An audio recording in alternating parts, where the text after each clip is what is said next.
Bien, lo que sigue es comprender cómo la reforma financiera y la reforma económica más amplia de los gobiernos militares de mediados de los 70 dieron lugar a lo que Roberto Frenkel llama un ciclo endógeno autónomo, ¿sí?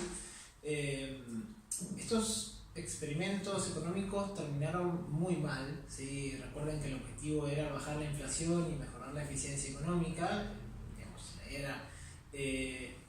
poner a la economía en un sendero de crecimiento relativamente estable, y fallaron estrepitosamente porque al poco tiempo de haberse lanzado, ¿sí? En cuestión de 4 años, las economías habían terminado ese modelo económico con crisis financieras, cambiarias, deuda pública, fuertes caídas del Producto Bruto Interno, y no habían resuelto para nada la cuestión de la inflación, ¿sí? Ahora, este ciclo tiene como tal dos fases bien marcadas, ¿sí? Una fase fuertemente expansiva en el comienzo y una fase fuertemente contractiva en el final. Este tipo de ciclos tan abruptos se los conoce como ciclos boom-bust, ¿sí? Que justamente se caracterizan por su volatilidad.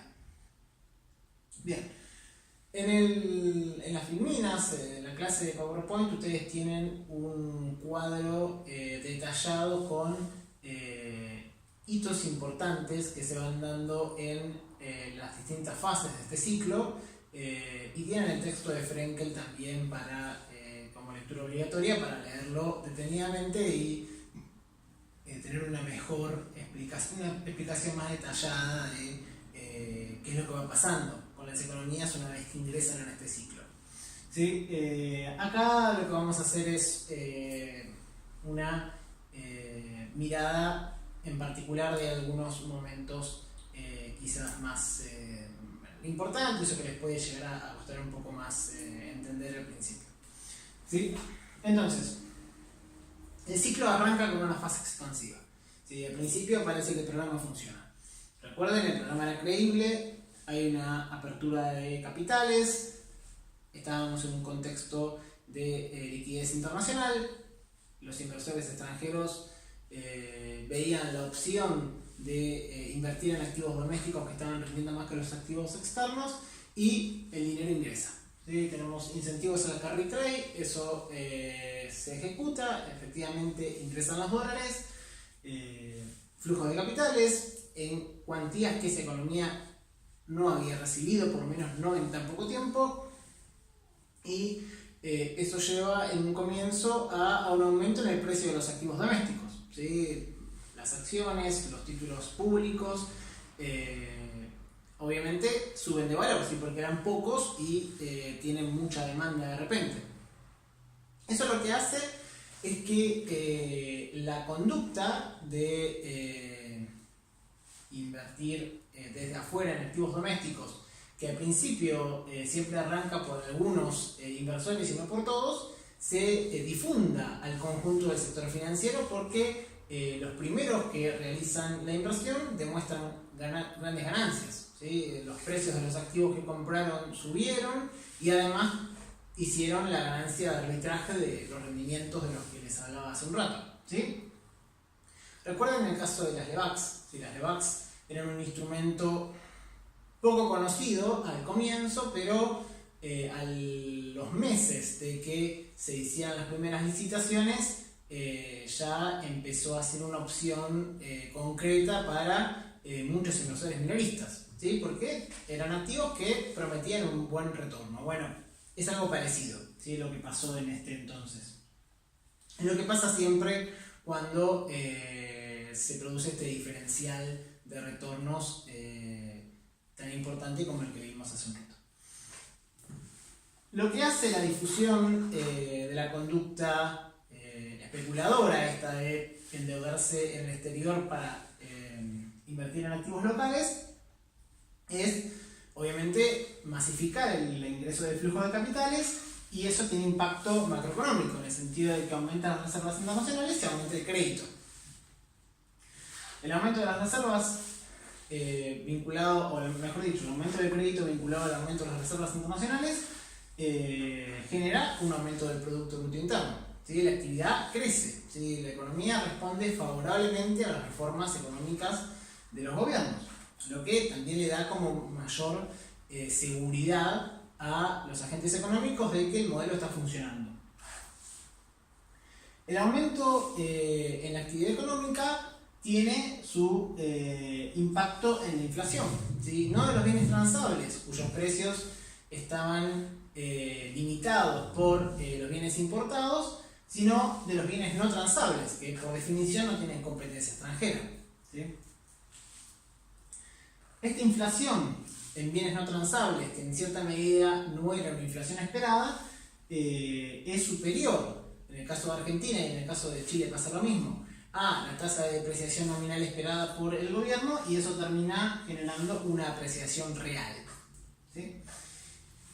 Si tenemos una apreciación real de la moneda y un incremento de la actividad económica, lo esperable y lo que pasó fue que haya un deterioro del balance comercial. Las exportaciones caen, o por lo menos no suben tanto como subían las importaciones. Por lo tanto, tenemos dos transacciones económicas que generaban flujos de deuda externa. La financiera misma, la propia, ¿sí? Esta financiera que tenía que ver con la búsqueda de mayores rendimientos, y la deuda que financia el deterioro del balance comercial, ¿sí? La deuda externa aumenta vertiginosamente en este periodo. Este ciclo se puede, digamos, esta parte del ciclo expansivo se puede dar varias veces, de hecho fueron más de un año, digamos, en el caso de Argentina, de expansión de la actividad económica apalancada por el crédito externo, hasta que llega un momento difícil de detectar, en el que el déficit externo del balance comercial, incluso de la cuenta corriente, es tan alto, ¿sí?, que empiezan a aparecer ciertas dudas sobre la capacidad de repago de la deuda externa de esa economía. Y al mismo tiempo suelen aparecer ciertos casos de incobrabilidad de algunos préstamos, aumenta la morosidad de otros préstamos, porque naturalmente estas economías que de repente reciben mucho crédito externo y no estaban tan acostumbrados los agentes económicos a procesarlo, hay ciertos créditos que se dan con un control, digamos, del riesgo crediticio no del todo adecuado. Las dudas sobre el repago de la deuda externa, más ciertos índices de morosidad que ponen nerviosos a algunos inversores, empiezan a aumentar la prima de riesgo, ¿sí? Ya no es tan claro que no van a pagar las deudas como antes, y si los dólares a esta economía no le alcanzan, no sé si el gobierno va a poder mantener su programa de devaluación esperado. Entonces, quizás mi proyección de tipo de cambio tiene que incorporar el riesgo de que, o mejor dicho, yo tengo que incorporar en mis proyecciones de retorno de los activos la posibilidad de que la devaluación del tipo de cambio sea mayor a la que yo espero, o mayor a la que me promete el gobierno. Por lo tanto, sube el riesgo de quedarme en activos domésticos, quiero más retorno. La primera reacción es una salida de los flujos de capitales. ¿Sí? Así como al principio los flujos entraban, los flujos empiezan a salir. Si los flujos salen, el gobierno tiene dos opciones. O convalida el aumento del tipo de cambio para liberarse de las presiones en el mercado cambiario, o aumenta la tasa de interés. Como el tipo de cambio estaba prefijado y era una señal de fortaleza del modelo, ¿sí?